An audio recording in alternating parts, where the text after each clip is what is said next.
I don't have to pay it though. I don't have to pay it though. I had a doctor have a speculum go down on me.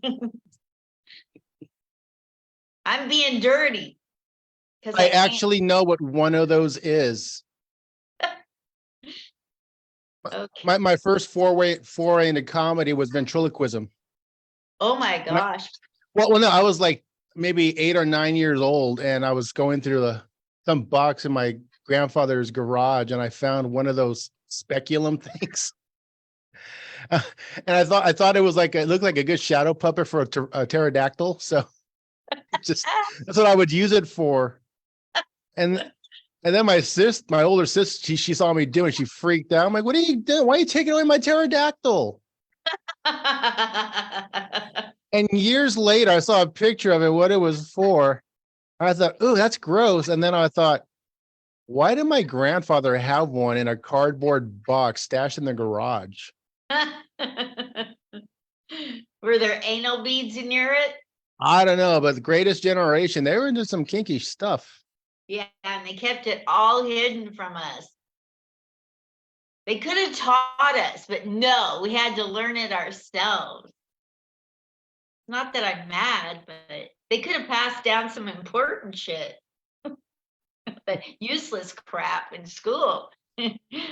At least now they've learned it's useless crap in school and they're not even teaching it. Kids just know about anal beads. Hey, so in school, were you a class clown? Yeah. You were? I think a lot of comics started that way. You're either the class clown or you're just the one that got bullied. Yes. Or the girls would be interested in you if you were funny. Yeah, I'm only learning that now. No one told me back then. You're playing catch up. I bombed every attempt I did at class clown. No one got my jokes. That's so funny. I like that. Have you worked on those jokes so that they get them now? No, not really. It's funny. With technology, I've been, you have to try different forms of comedy, especially where I live. I don't live in downtown San Francisco or New York City where you can't walk down the street without tripping over a homeless person and falling into an open mic comedy show. So recently I started doing open mics in the metaverse, with the VR headsets and everything. And they have a couple of good clubs. And I was at one a couple of nights ago in the middle of the night. And they had this comedian talking about, I've been doing comedy 43 years. And he kept going up and just telling these old dad jokes. And like from vaudeville, and everyone's laughing.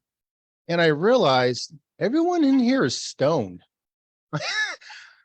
Like this is, but like he told that old joke about a guy going to the doctor and the doctor's like, all right, touch your forehead. Does it hurt? It's like, yeah. All right, now touch your chest. Does it hurt? Yeah. All right, touch your elbow. Like, does it hurt? Yeah. I was like, what's wrong with me, doc? Your finger's broken. That's a classic old joke. And everyone's laughing. I'm like, don't laugh at that. That's so hack.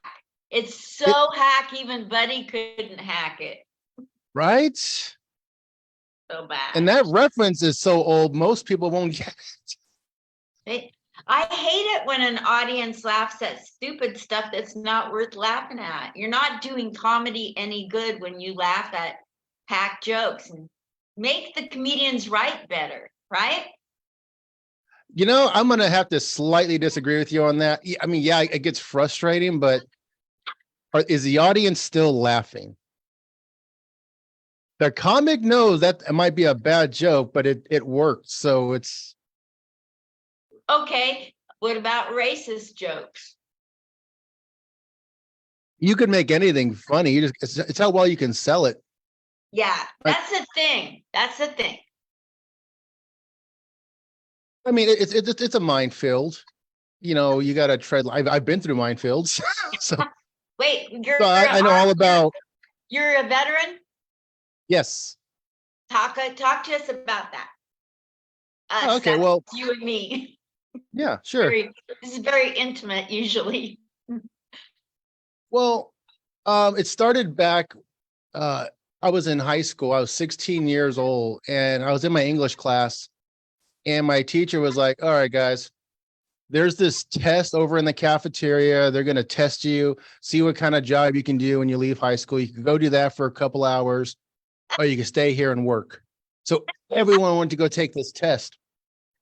I'm thinking maybe these college recruiters, some school administrators. No, it was these two people in these Army uniforms, and it was the ASVAB. That's the test that they give you to see what job you'd be good at in the Army. And I aced it, but I didn't really think the military was what I wanted to do. But I do remember the recruiter, this woman named Staff Sergeant Love, gorgeous. I'm like, do all the Army women look like that? That'd be a good gig. They don't. And so a couple of years later, I graduated. Flight attendants are better looking nowadays. Nowadays, yeah. So I graduated high school, and I had this girlfriend, and I found out that she went back to her ex-boyfriend. And I was heartbroken. I was mad. And I was like, what am I going to do now? I don't have a girlfriend. I'm done with high school. Just go in the Army. Maybe. Actually, I only went because I wanted to see if Staff Sergeant Love still worked there. It wasn't. But when I got through the door, I'm like, I'm doing this. I'm gonna join the Army. I'm gonna be a soldier. I'm gonna get away from Victorville. Yeah. And this recruiter took all my numbers. I sit down and he tries to sell me in the Army. I'm like, I want to join. He's like, well, we got some pamphlets here. We offer many benefits. I want to sign up today. And he's like, okay. And so I filled out all this enlistment paperwork. And when he got to my date of birth, he found out I was still only 17. So I actually needed my mother's permission. And she tells me no. And it's like, the Mom, nerve. Yeah, it's like, I'm going to be 18 eventually. So you could just sign the paperwork now, or I'm just going to join and hate you for the rest of my life. So she signed the paperwork. She actually mocked me when I said, I don't want a job. I want a career. She's like, hey, everyone, guess what Ruben wants? He wants a career. Hey, everyone, look at the career man over here. And I'm like, thank you. Is this like some sort of reverse psychology motivation? Because it's not working. So you go into the Army, you ace the ASVAB test. I was Totally Army. aced it. I'm a veteran. Yeah, I think you mentioned that before. When were you in? I went in the Army in 73, and they put me in Germany. And I was a cashier, I guess because I'm Jewish. They wanted me near the money. But they didn't trust me to put me near Fort, wherever where all the money is. They put me out in an office in Germany. And I was, twice a month, I was putting loads of cash in number 6 paper bags for like a drug dealer? Payroll officers would have their armed guards pick up paper bags full of cash. Made perfect sense. Yeah, and see, like I remember when I joined, one of the things they offered me was, where do you want to go? Do you want to go to Fort Hood, Texas? Maybe Fort, Stewart, Georgia, Korea, or Europe? They said Europe. And I was like, yeah, send me to Europe, because there's no way my family is going to come visit me there and try to get me to loan them money. It wouldn't be cost effective for them. And I don't even think any of them have a passport. And so I did pick Germany, but one of the funny things is I scored so high on my ASVAB, I could have had any job I wanted. And when I went to the MEP station, they offered me 10 choices, and they said that's all I was qualified for. And because I didn't know what ASVAB really was, and it was all these combat arms, and I went with tanker. Or as it said on the paperwork, armored vehicle crew member. Whoa, that's it? No. It was a tank. I was a tanker. But you aced the test. I did, but see, I didn't know what those numbers meant. I didn't know a 126 GT score was good. And I remember showing my recruiter, look, I'm going to be a tanker. And he just looked so disappointed.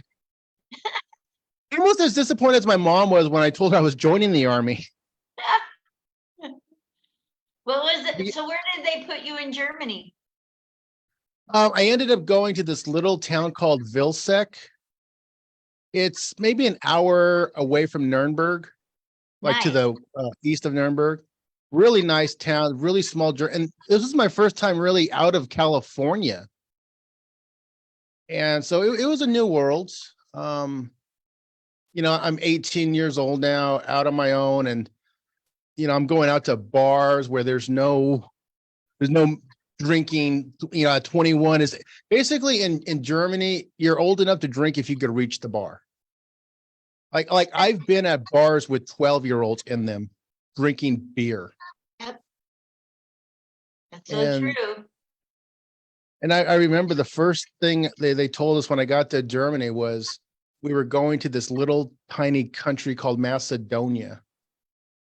Because this was this was in 1996 when I got done with basic training. I ended up in Germany, and they sent us on this deployment because it was right after the Bosnian Serbian war. Okay. So we thought, oh my God, we're going to deal with snipers and landmines, and not really. Macedonia was one of the few countries that was untouched in that region. So we were basically doing border patrol. Nice.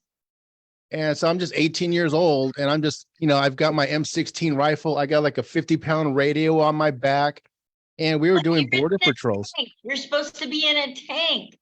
Oh, that's another reason why our whole unit was mad. Like, how come we got to walk? This isn't what I signed up for. Like every other day, we're just doing like these 5, 6, 7-mile patrols.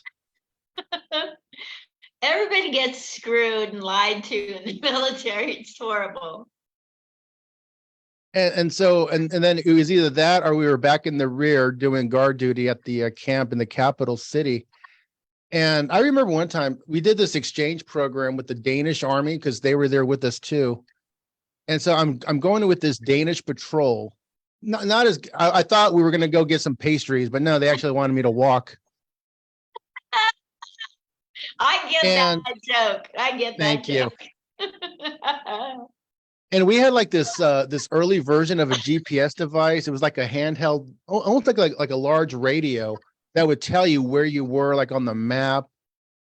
And whenever you would get close to the border, an alarm would go off. And it would tell you, hey, be careful. You don't want to cross into Serbia, cause an international incident. And so my alarm keeps going off. So I keep turning down the volume. I'm thinking it's broken. And so I tell this Danish platoon leader, and he spoke pretty good English. Hey, this device, because it didn't have a map on it. It was just like an alarm. It keeps going off. It keeps saying we're in Serbia. And he looks back at me. He's like, yeah, we are in Serbia. I'm like, what are we doing in Serbia? Oh my gosh. Apparently these Danes were like, we can't really see into the valley without going up on this hilltop that's like 2 miles inside Serbia. Whoa. So every week they would just go into Serbia. Like, I don't think this is in our mandate. Oh my gosh. So I was 18 years old when I invaded Serbia with the Danish army. Wow, you did have a career. So it was fun, and that's another thing. So when it comes to comedy, I got like 20 years in the army experience to draw on. Thank you. Thank you for my service. Thank you for serving so I didn't have to. That's what they should say. Yeah, but that's the thing though. So I feel kind of weird, like, because right now this is only like my 3rd year trying to break a glass ceiling in comedy, put some dents,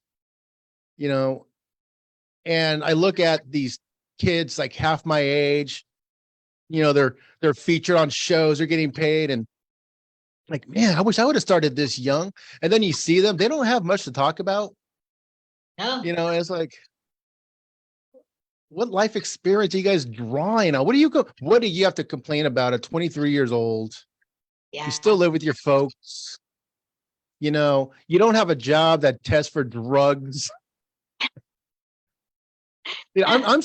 I still work for the government. I don't get to have fun.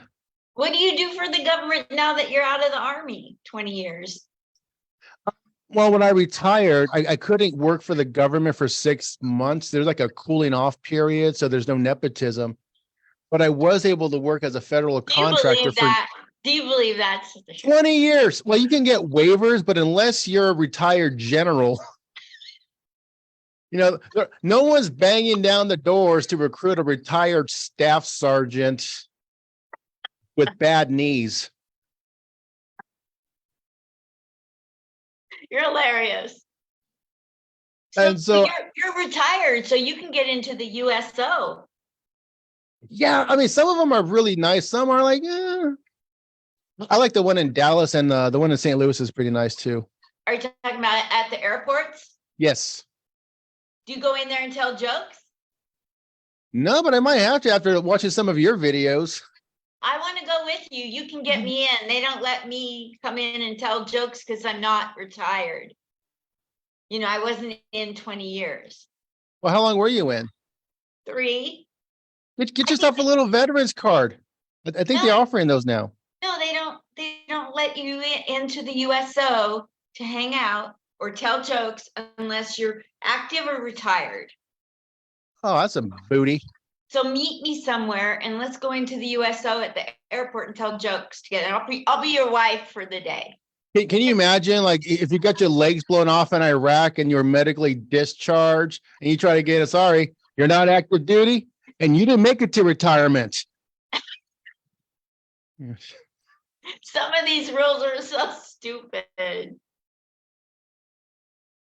Oh man. No, but so after I was working for NASA and then I finally got a job with the Navy. What you do for NASA? They don't have tanks.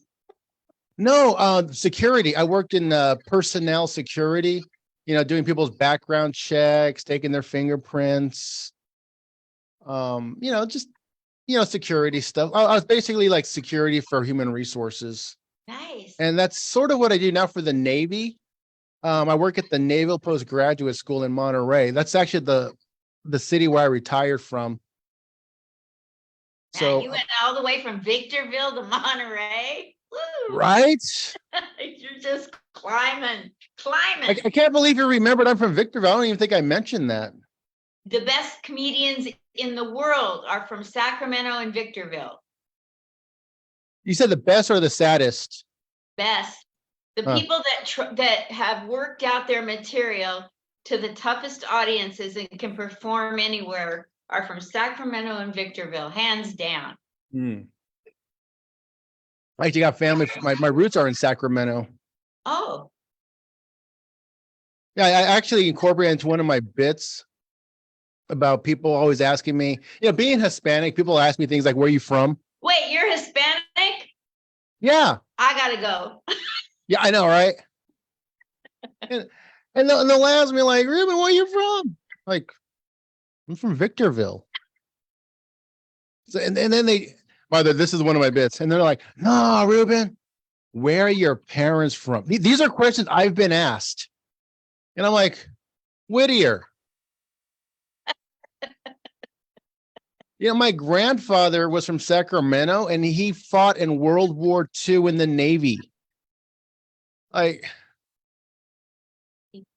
his grandfather was also from Sacramento. He ran a speakeasy during Prohibition. I mean, like how far back does my family have to go in California before I could just be, I'm from California? Man, that's crazy. I've been to Mexico one time for a few hours, and that was just in the safe little part of TJ. That's it. I've spent more time in Iraq than Mexico. My parents made it through the Holocaust and now it didn't exist.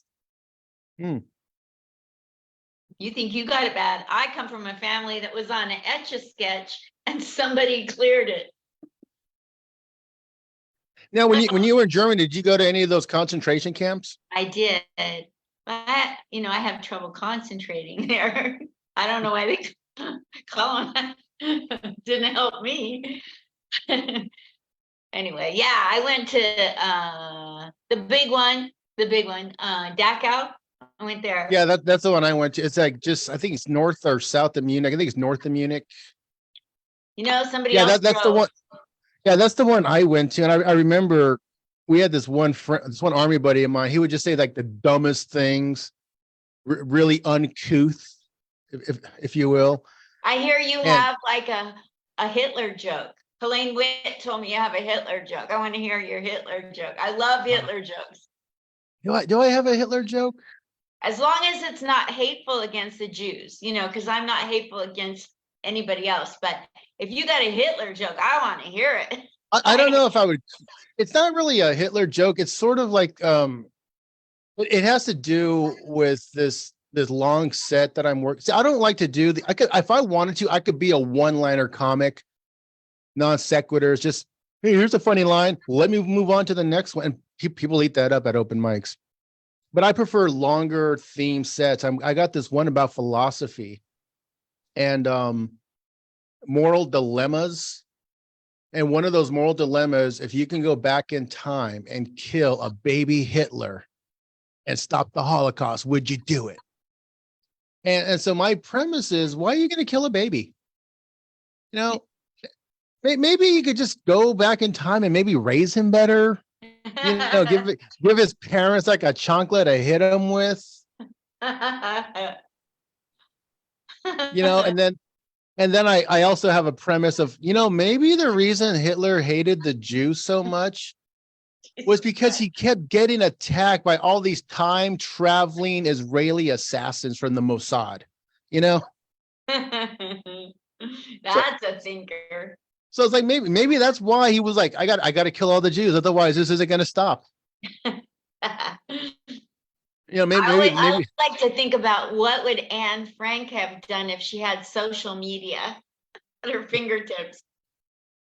You know, even as a kid, there was something wrong I felt about reading someone's diary. I'm like, okay, class, today we're going to read the diary of Anne Frank. I don't think we should. Excuse me, Mrs. Robinson, do you want us reading your diary from when you were 13 years old? Yeah, but you're alive. She's dead. She won't get offended. Oh my gosh. That was the saddest thing ever as a kid. I'm only half Jewish and it's the wrong half. But even so, hearing about Anne Frank behind a wall, having to be quiet. Oh my God. I can't imagine one kid trying to be quiet for 4 or 5 years or however long, how many days, the months she lived. Can you imagine a kid being quiet? No. But you know, back then kids were tougher. I mean, you know, you're 10 years old, you're already working in the factory 40, 60, 70 hours a week, you're paying taxes. You know, you're 10 years old, you're picking up a 6-pack after work, smoking some Winstons, like, I think she should be called a saint because that's a miracle if a kid can be quiet that long. I don't even know what she'd be the first Jewish saint in the Catholic Church. I would pay you to have that line. Oh, have you ever heard of St. Lawrence? It's a free St. Lawrence, isn't that the real saint? The real saint? Yeah, St. Lawrence is considered the patron saint of comedians. Seriously? Yeah. That's so cool. I didn't know they had one for us. Oh yeah, I don't remember his exact history. I only read this like maybe a couple of weeks ago. Mm-hmm. He was like, I think he was like Italian or Roman or whatever. And of course he was martyred, as many saints are. And the legend has it that they strapped him to like this large like grill and they placed him over the fire because they were basically gonna heat him up until his flesh would melt. That's how they were gonna kill him. And the legend has it that during the process, he turned to his captors and was like, "Excuse me, can you turn me over? I think I'm done on this side." Oh man.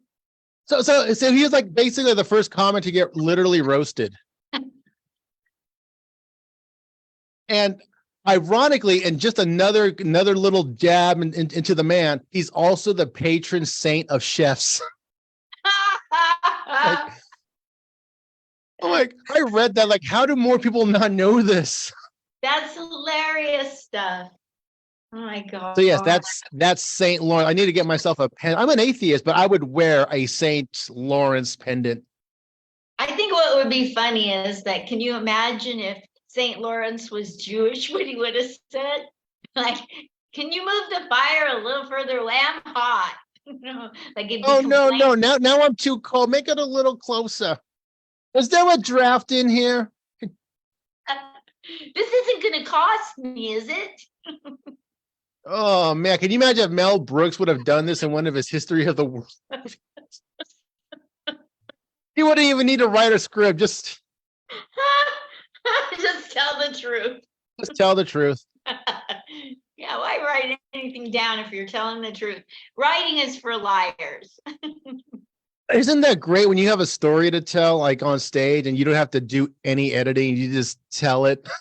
It's so great. That's what I love about storytelling, is that some stories just go over, and they lend themselves to being told, and you don't have to go, oh, I have to add punchlines. The story's so stupid that people will laugh, and so real. If they know it's really real, that really adds to it.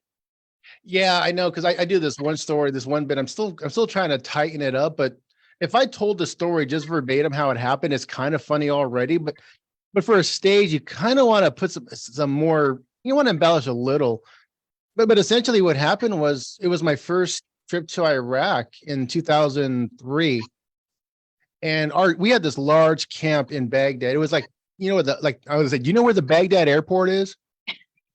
That's that big place where the planes land in the capital, right? Yeah, that's the Baghdad airport.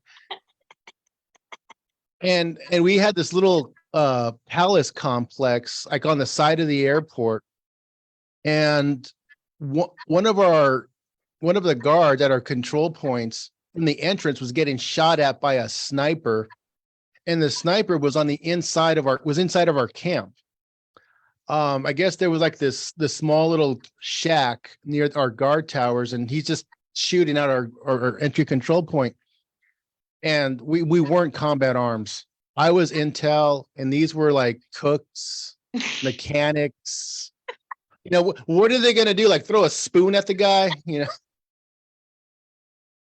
So on this hilltop, we had this huge palace called the Radwania Palace Complex, where special forces, Navy SEALs were staying.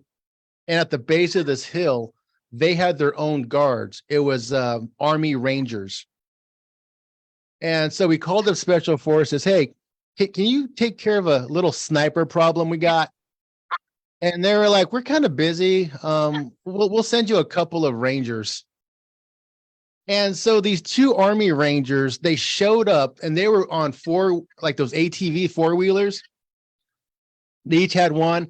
They were wearing cargo shorts, like Ranger t-shirts, baseball caps. I'm like, what the hell, guys? This, like, you said you only got a sniper, right? I'm like, and I was on the radio. I got to listen to all of this, and I heard from some of my friends who were there, and they're like, yeah, these guys, one guy just got out a gun and just started shooting at this shack, and the other guy was just running, and there's bullets just going right by the guy's legs. So he had to have a lot of trust in his friend. And he gets to the shack and pulls out a grenade. He takes up the pin, and then he opens his hand, and that's when the grenade starts to cook. And he just, like a couple of seconds, he holds it, and then it throws it through a window. So if the guy inside saw it, there's no way he could throw it back out. It would just explode. And he does this like 4 or 5 times.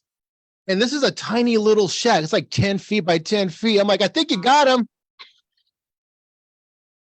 And what they told me was, this Ranger, he peeked inside, turned around, and was like, then he just walked back to his ATV, and they both drove off. Like, what? And I later found out from someone up there, they're like, yeah, those grenades had already expired. So they just wanted to get rid of them instead of doing the paperwork to turn them in.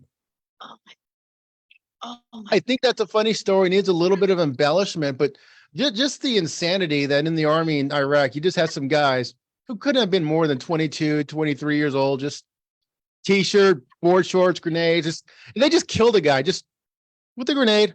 And they're like, You'd be to better them, off. You'd have been better off if they'd sent in the hockey team, the Rangers. At least they'd have gotten physical with it. then in the goon. I want to hear a crazy story that happened to me in the military. Sure. So I'm in the barracks. You know, I'm on a post, Pioneer Caserne in Hanau. And Yeah, I know what that is. Okay, so when you go in and you flip a bitch and you go off to the left, there's a building there by the gate called, you know, there was finance and stuff like that in the building. And I was on the third floor in a cashier counting money. And next door was a dispensary where you could go for medical and dental. And I went in the military because I had really bad teeth. And I got jokes about that. But so they told me, I checked in with dental. I was going in to get my teeth fixed and to travel. So when I got to my permanent duty, I went to right away over to dental. And this guy checks me in. He's a handsome guy. I'm young. I just said hi, and he goes hi, and we get to know each other normal, you know, professionally, get to know each other. You're here, yeah. So I get to see my dentist. He looks at my mouth. It's a basket case. And he says, if you come to every single thing that we set you up for, at the end, we'll give you really good fillings, permanent. But first, we're going to put in that stuff that's in the walls, you know, that plaster of Paris. Plaster of Paris, yeah. Yeah. So I go to every appointment for 3 years, so much so that my unit's getting pissed off because I'm always at the dentist. Well, one day, over in my building, one building away, word spreads like wildfire that the guy who I checked in with every time I went to the dispensary, who I'd gotten to know professionally, he's now under arrest because I got there, I was the only woman with 2,000 men, and my first sergeant didn't want me living in the barracks with the men. So I never went to the women's barracks. But 6 months later, women started coming to Germany, like in 74, halfway through 74. So this guy in the dispensary goes off his rocker and goes to the women's barrack with an ice pick, stabs a security guard to death and a bunch of women. So they were saying that he's going to go on trial, blah, blah, blah. Well, he got off scot-free because the MPs never read him his rights. Oh. Yeah, and I don't have anything funny about it. It's just like, one of those stories. You know, it kind of reminds me, it's just the way, it's probably because it was women that he killed. They were just like, yeah, they're just women. A lot of sexism in the army. I saw a lot of it. Like I remember when it was my second tour of Germany, and we just came back from Iraq, and my commander, his father-in-law was a command sergeant major. He was kind of a big deal in Germany. And he came to visit Germany after the deployment to Iraq, and Stars and Stripes came out. They interviewed him. He went to go visit his old barracks. I think he was in Baumholder. And I'm reading this story. I'm reading this article. A bomb holder in Germany. What's that? Baumholder. 20 years later, I got that joke now. I never. So he was recounting this story about how he was going through the barracks, and he got this new lieutenant. She was a woman, and he really didn't want women in his unit, so he was trying to chase her away. So he decided to do was inspect the barracks, and he had all of his soldiers go into the showers and just be naked, taking showers. And he takes this young lieutenant, takes her in there, and then they just walk in. They see all these nude guys just showering. And he's like thinking, all right, now she's going to freak out and she's never going to want to come back again. And all she did was go over to one of the tiles, wipe her finger on it. It's like, you've got grime. That's you really need to clean this place up. And I'm reading this. It's kind of funny that I'm like, Man, dude, your father-in-law is really sexist. What an asshole. We had a lady lieutenant come to our unit, like in 1975. And she was adorable. She was like 5'2", had a real tight little body. And she was wearing that two-piece thing that the women had to wear. It looked like it's from Salvation Army uniform, only brown or green. She comes Yeah. waltzing in with a really cute figure among all guys. And every time she walked into the office, the headquarters office, she had to reach up and get a key out of a key box. Well, they wanted her to reach up so they could see more of her legs because she had legs. So every As day, most women do have legs. every day, they made that key box higher and higher on the wall, and she didn't know it. Oh man, women in the middle. Like I said,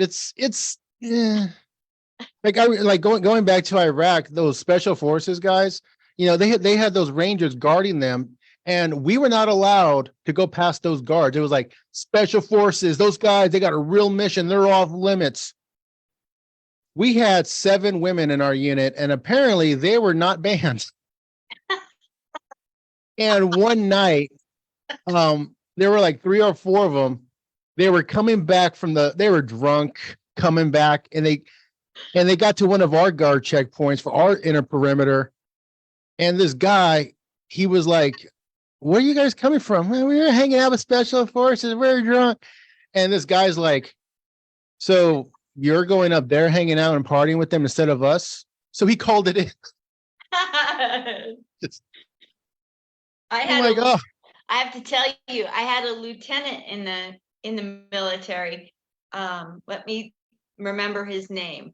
Captain Ronald L. Reese from Indianapolis, Indiana.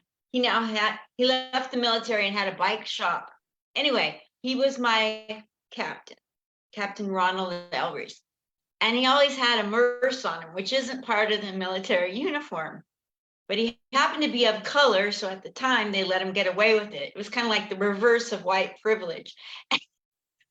So in case you need that explained.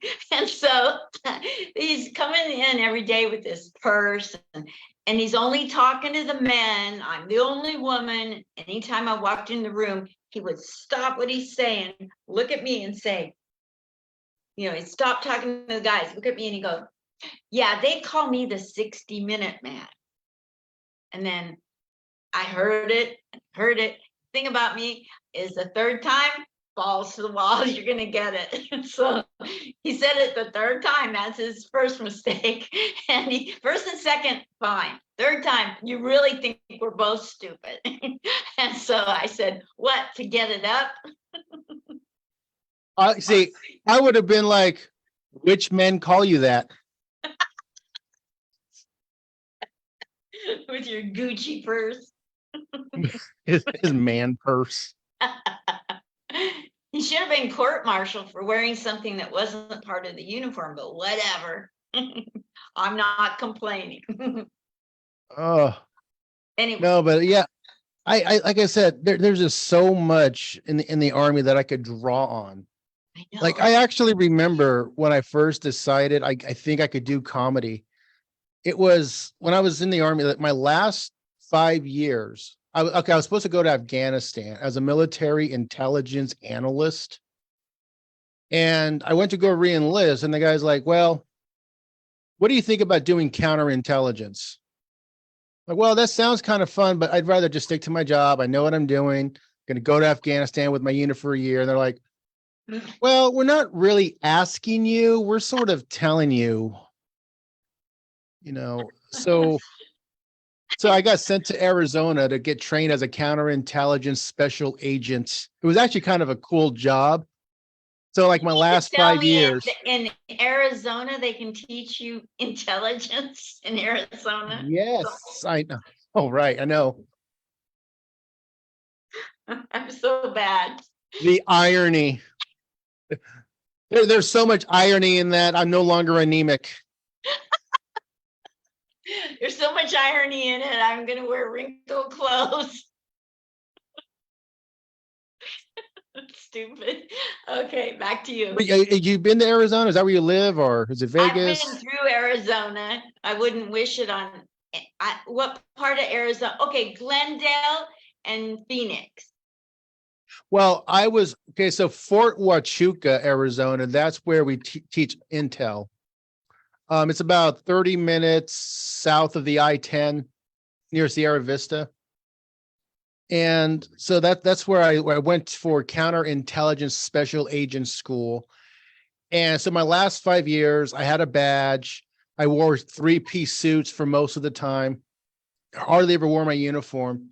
And one of the things I had to do was we had this hour-long brief we had to give to every person in every unit in the Army for threats, awareness, reporting procedures, essentially how to look for spies in the Army, foreign entities, insider threats, terrorists. And this was the most boring PowerPoint presentation of all time.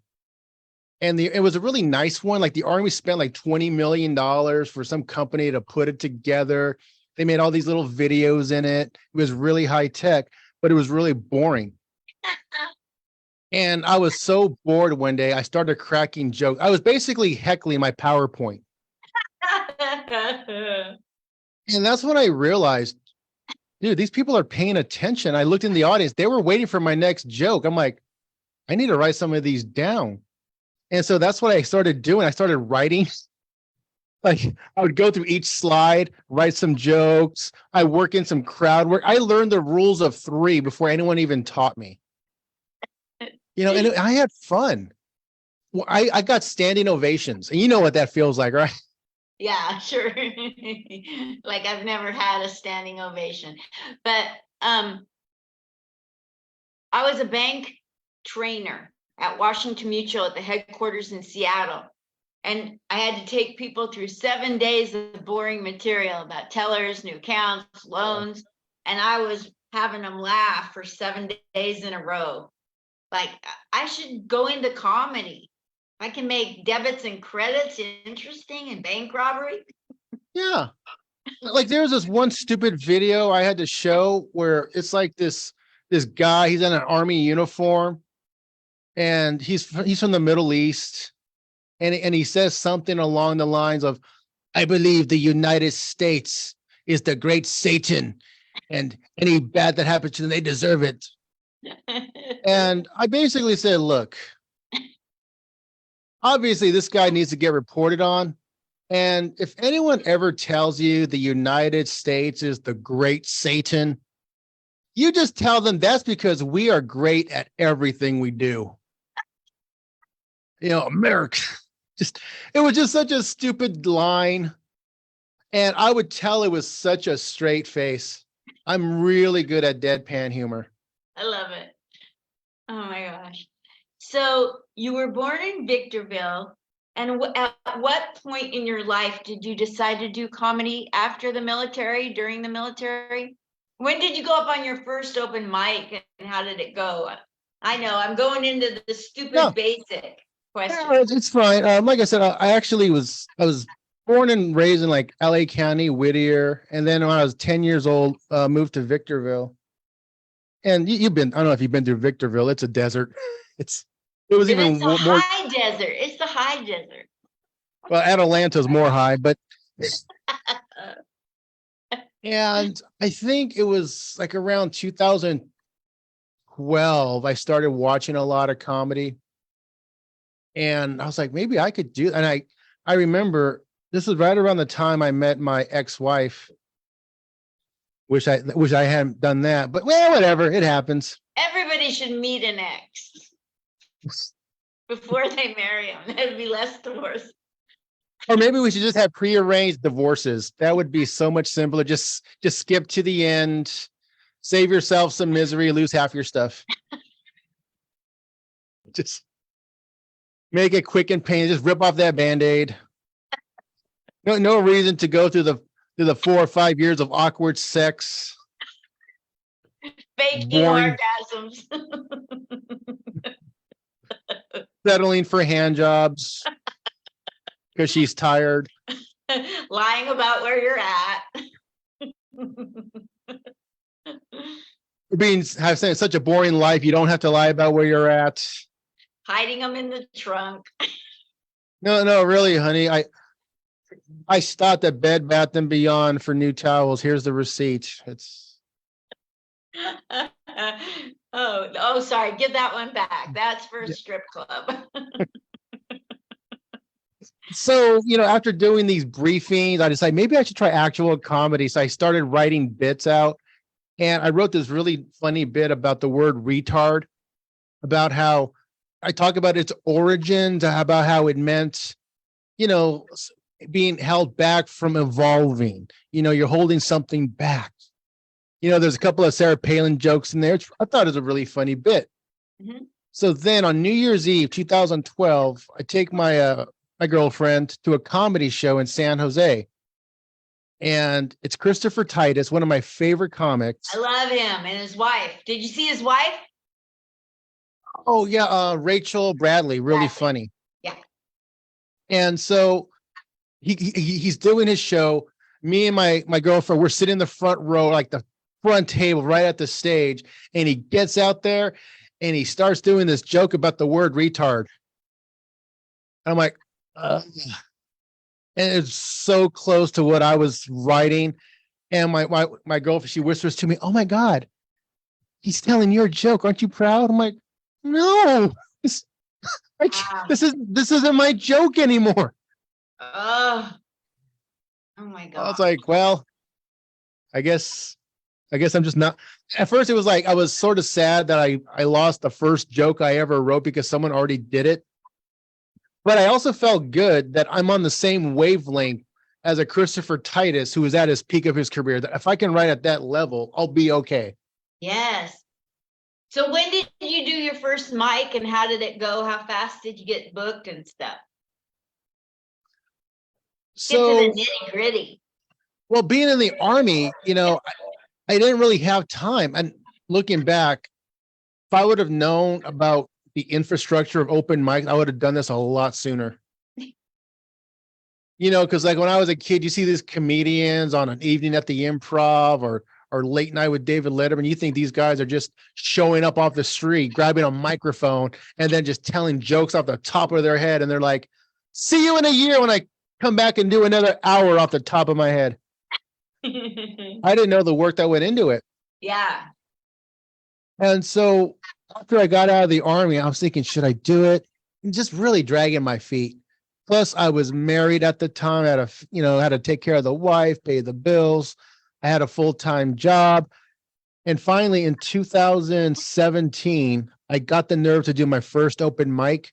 I had all my note cards ready. I had all these jokes. It was sort of like I wrote like a 5-minute late night monologue with topical humor. And I go to Stanford University where they had this coffee house for this open mic, ran by a comic named Ryan Goodcase, really funny guy. And I bombed hard. Oh. And it was kind of funny too, because I thought I'd do okay, because I'm looking at my material like, okay, there's the setup, there's the punchlines. And this girl who went right up who was like right before me, she gets up there for 5 minutes. And she must have been one of the college students. All her friends were like right there, the front row laughing at her. And she's not doing any jokes. She just says, "So I just got mono.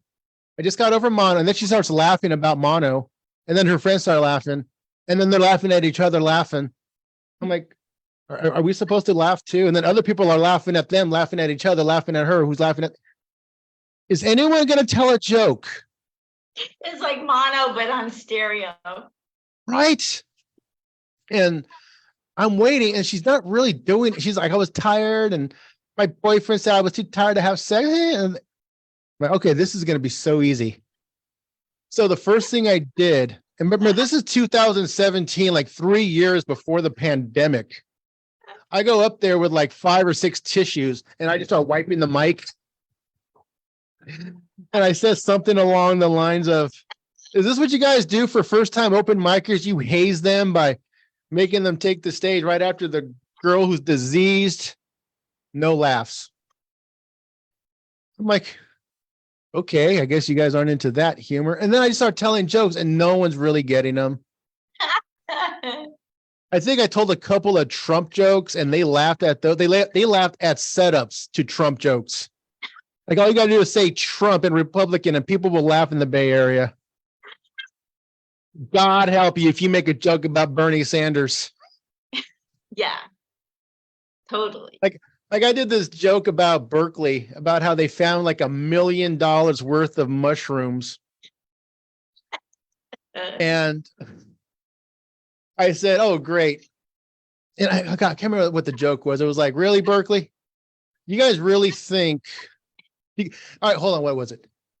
Do people in Berkeley who are willing to vote for Bernie Sanders really need any more? Oh, no. How was it go? Oh, people in Berkeley who think Bernie Sanders can actually be president don't need any more hallucinogenic drugs.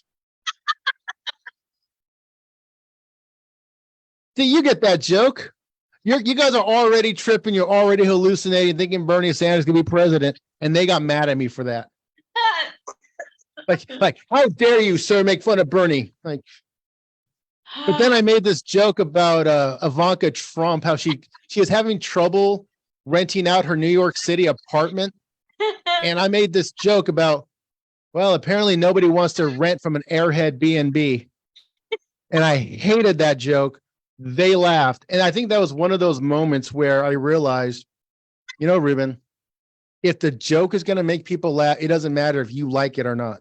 You just, it's kind of like when you have sex, you might not like the lubricant, but you got to use it in order to get things to work.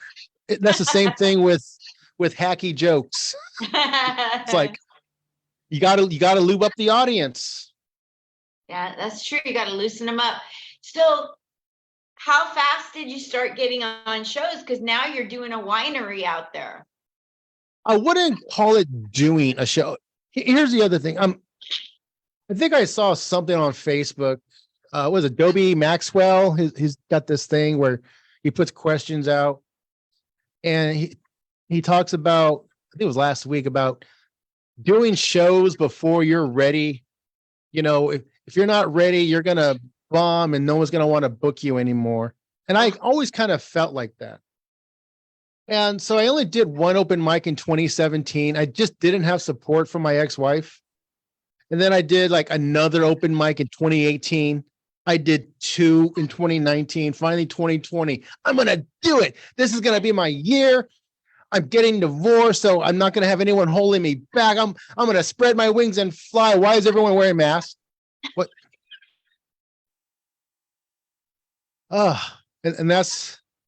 And that's when I got stuck in Zoom purgatory hell.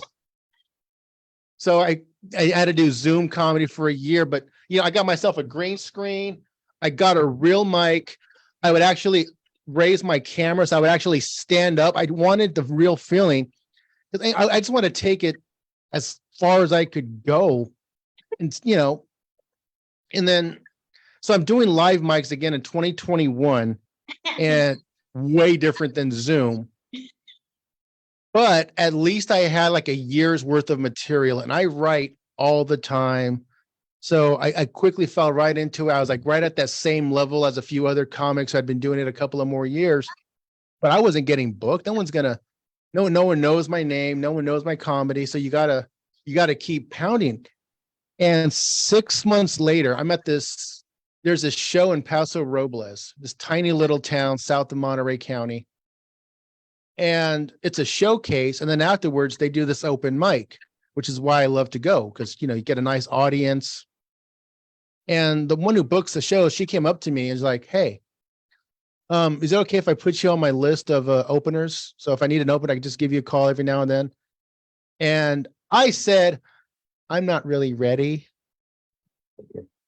Like I don't think I'm good enough to do a 10-minute set to open a showcase in the middle of nowhere, Paso Robles. And it wasn't that I thought I was too good. It's just I thought I wasn't good enough. And I thought she was going to say, are you sure? You know, I think you're pretty good. No, all she said was like, okay. And then she just turned around and walked away. I'm like, wow, that was quick. Wow. And I'm thinking, have you gone back to be there? Yeah, all the time. Every Wednesday night, she puts on this great showcase, local comedians, some big names, some not so big, but always a great show, always funny. You do the open mic afterwards. And I'm seeing all these openers that she has are local comics, and some of them are just starting out. They're not that funny. The audience is laughing. And I'm thinking, wait a minute. Why did I say I wasn't ready? She just put the cook up. The guy who flips burger, who, by the way, he's got a solid 10 minutes. That's all he got. I think he already quit comedy, but he was really funny for those 10 minutes. And so I'm like, I should have said yes. Like, even if I would have bombed once, like, what's the point of killing it for a 5-minute open mic set every week when I could just do 10 minutes for a slightly bigger audience to get paid? I can do 10. Like, I've done 15 and 20 minutes at an open mic where she left me flailing out there because no one else showed up and she was busy talking to other patrons. So, and so a couple of months ago, I was chatting with her and a couple of other comics, and we were talking about, getting booked on shows. And I've only been booked on like 2 shows. And she turns to me, she's like, well, I asked you once and you weren't ready. And then I was like, I'm ready now. I'm ready now. I didn't even get a chance because then she just turned around and walked away. I'm like, damn it. Then I realized something. I mean, she's a no nonsense person. She's not going to beg. She's not going to beg a 45-year-old who's killing it sometimes at open mics to do her show. That's hilarious stuff. But I learned my lesson. Now that I'm seeing all these other comics that I started out with just a few years ago, doing shows, getting booked all the time, and I've seen their material. They're not any better than I am. It couldn't be. You're funny. Yeah, so it's like, you know what it is? I've seen them do shows where they're not that great, but they're getting better. They say yes to everything because even if they're not going to be good, they're at least going to not be good in front of a bigger audience where they can actually gauge how good the material is. Because you do that at an open mic, you don't know. Like, if you're not getting laughed, that doesn't mean your material is not good. That just means no one's paying attention. Sometimes, sometimes you're just putting out crappy comedy. Yes, but you need a paying audience to really know how good the material is. So it's a grind. It's a grind. Open mics are hit and miss, and you just got to keep pushing. Who's and helped you the most with your career? I actually have a bit about that. So back in 2012, when I got to Monterey, my ankle was really hurting. I've had ankle injuries for like 20 years. And finally, I got to see a real podiatrist. He took an MRI, and I remember he's like, we're going to do some surgery. So I'm going to inject this painkiller. It's going to simulate what the surgery will do. So you'll walk on a couple of days and then we'll move on from there. And I'm like, is that heroin? And then he looks at me and smiles like, if it was heroin, I'd inject it between your toes. A couple of years later, I'm going through Facebook looking for open mics, and I see my doctor, and he's on a comedy flyer. Wow. Apparently, Dr. Scott Smith, comedian. Apparently, he's a Bay Area comic. He was doing show. So I always tell people he's the first comic to actually help me with my stand-up.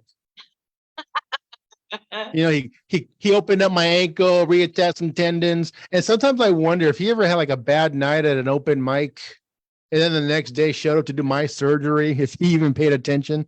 Because I know how I am if I have a bad set. I think about it all day. That's a good one. Oh my gosh.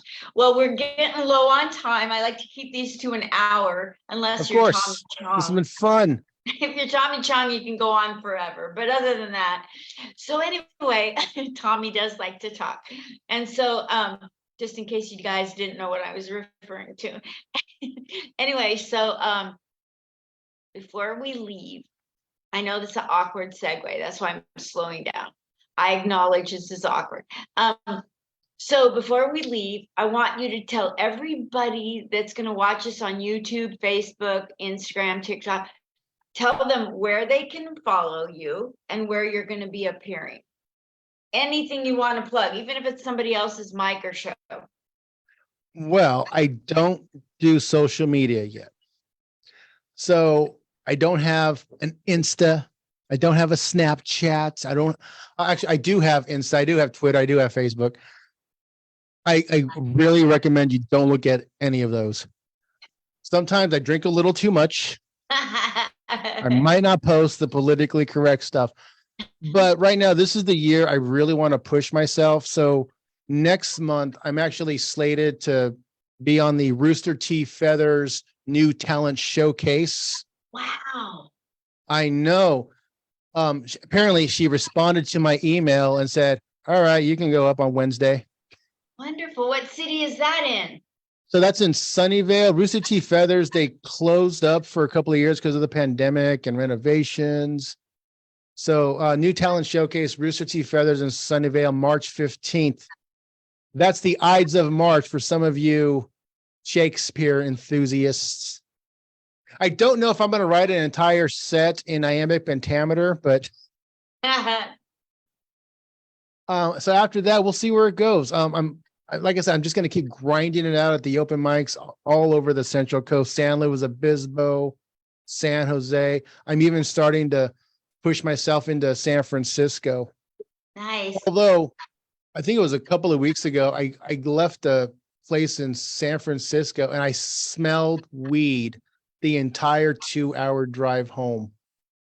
Like it gets into your clothes, it gets into your nostrils. So yeah, that's so true. let that be a lesson. Be careful when you go into comedy shows in San Francisco. You will smell like Snoop Dogg's dreadlocks. So in San Francisco, have you met Danny Detchi in person? I think I did once. I can't remember which one it was. Then I saw him last night on a Best of SF Zoom show. He's always funny. He actually did his thing with the pencils. He's like, guess what song it is? I guess, right? It was the Jeopardy theme song, but I forgot to phrase my response in the form of a question. Yes. Well, he has a mic and a show in San Francisco, so yes. hit him up. Yes, the one I like is Buzzwords. He's very easy to please. He's not difficult at all. It's a long drive, but I will say, if you want to like make it in comedy, you know, how much effort do you want to put into it? That's what you'll get out of it. Yeah, maybe the kids in San Francisco, like I said, they could do all these open mics in one night. Good for them. I don't have that luxury, but instead of looking at that as saying, well, I guess I can't do it. No, just do it. If that means I got to spend $50 in gas, again, for a 5-minute set in front of 4 people, I'll do it. Exactly. It's what it takes. Everybody that's made it in comedy, look at Rita Rudner. I know for a fact she used to be the coat check girl at Catch a Rising Star in New York City. And anytime she went up on stage, everybody just didn't pay attention. But she got funny because she stuck with it. It takes dedication. Last week, I was at that show in Paso Robles, and it was a great show for a Wednesday night in the middle of winter, like 30 people in the room. Wow. Then the headliner gets off, and then someone comes on and says, okay, we're now going to do our open mic. Everyone just got up and left. Oh, man. There were 3 people left. Not even the comics were going to hang out. I'm like, come on, guys. But I tell you what, I worked my ass off to get those 3 people to laugh. That's beautiful. And I could hear every single word they said in the recording. Yes. Sometimes I think that the mic should be before the show. No, I do like the other format because I think as a booker, you don't want people to think, oh, this is the comedy they have here. And so I could see it, but no, I think it's a good format to have it afterward. I just wish the audience would hang out a little longer. Like, yeah, come on, you made it this far. You can't spend another 10 minutes. But whatever. We used to at Harvey's in Portland, we used to have the open mic and then the show. And so people would choose to come to the open mic. And sometimes they'd come to the show early and they'd watch part of the open mic. And you get transient people coming through there for parts of the open mic. But at least you got more people. Yeah, and I'm the kind of person, I will stay like I said, no matter how far I got to drive, if I go up first, I'm going to stay there the entire 2 hours and support the comics. That's just who I am. Me too. So, but we'll see. You're awesome. Thank you so much for coming on to Comic Spot. My gal over in New York will put this up on YouTube and I'll send it to you. If I forget to send it to you, just say, hey, where the hell is my YouTube video? Because you'll never find it on my YouTube. There's like 1,004 of these to find. It might be Lots of airport announcements. Yes, that's what I'm saying. Anyway, and then all the interviews and then all my stupid comedy shows. Like, please, you'll never find nothing on my YouTube. I don't know. We need to like get it organized so if people want to look something up, they can find it. It's like, yeah, and this year I'm going to try to do a YouTube show, like a 5 to 10 minute thing I call Modern Insight. It's going to be like kind of like a comedy news program in the same vein as like a weekend update from SNL. Only I want to be funny. So. I wish you the best. You are funny. Thank you so much for making my morning so joyful. Okay, I do appreciate this. You just make me laugh. You're just so funny. Thank you. Thank you, Ruben. You have a good one. You too. Bye. Thank you Later. so much. Bye.